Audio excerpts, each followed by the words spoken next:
Counseling 6323, Crisis Response and Trauma Care. Dr. Nicoline Joubert, Counseling Psychologist. Settings and common diagnoses in crisis counseling.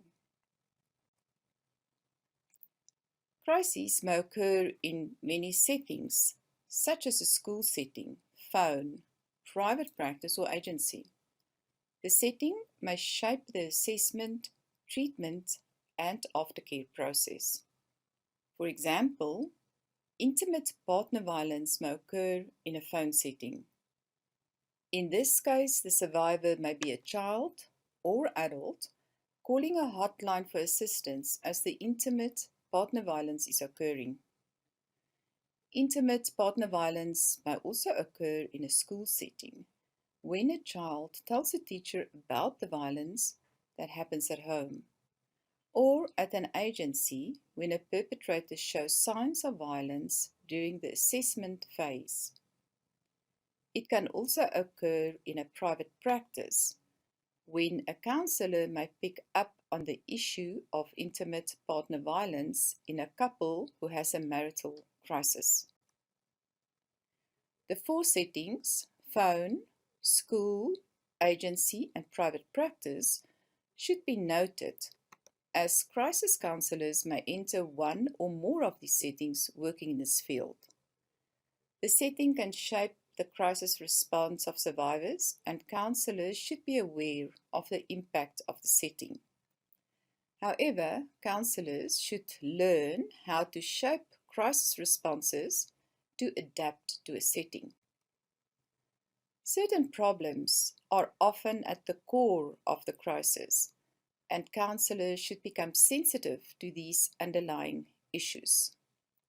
5 prominent problems are addiction, co-occurring disorders, intimate partner violence, sexual abuse, and eating disorders. Setting 1. Telephone. Crisis lines are convenient and provide inexpensive forms of assistance and prevention interventions. Typical issues include non-life-threatening issues, such as seeking advice on financial matters, for example. It also includes life-threatening issues such as suicide, addiction, and depression.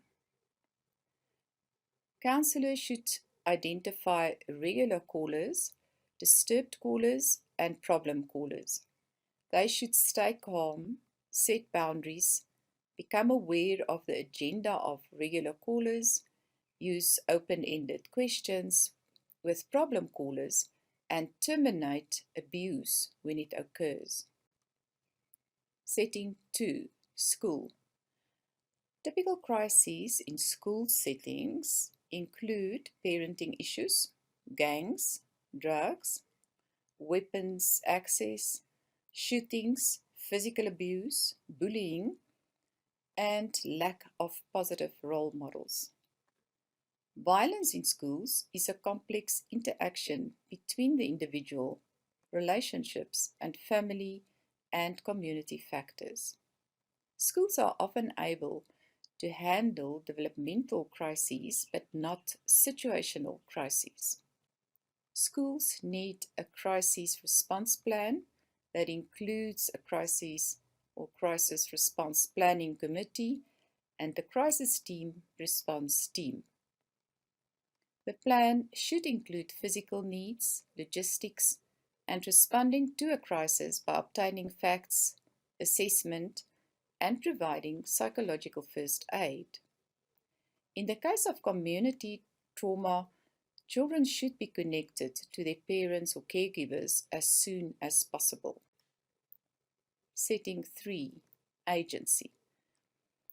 Agency counseling work mostly addresses crises specifically focused on a crisis intervention team that works in coordination and collaboration with 3 groups.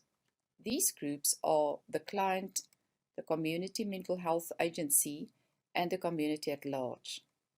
The task of the counselor in this setting is often to connect the client to available resources. The counsellor should match the resources with client needs and coordinate the implementation of such resources between the individual, agency, and community. All three, client, agency, and community, can have different motivations, values, and agendas, which can be complicated by politics and personality clashes within the systems or between the systems. It should be noted that the economy impacts the setting and that a lack of resources can fuel a crisis. Setting 4. Private practice. The private practice counsellor can be a generalist or a specialist and face a variety of crises.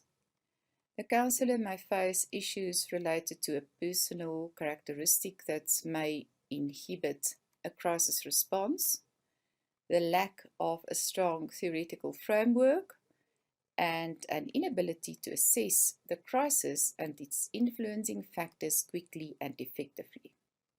A crisis counsellor should examine his/her characteristics and identify those that are conducive for crisis counselling, develop a strong theoretical framework, and assess the crisis quickly and effectively. Common diagnoses. Commonly occurring diagnoses in crisis counselling include addiction, co-occurring diagnoses, intimate partner violence, sexual abuse, and eating disorders. A Christian approach to crisis counselling. Assess and address all urgent and practical needs that the survivor might have. Find meaning, purpose, and hope in the presence of God in tragic situations. Utilize all available resources and make use of the first aid psychological approach. Utilize Christian meditation and prayer to instill calmness and inner peace. Address religious affection and guide the client to discern and correct unhealthy thought patterns and to find joy in God. Lead the client from suffering and lament to praise by reading psalms of lament and worship. Thank you.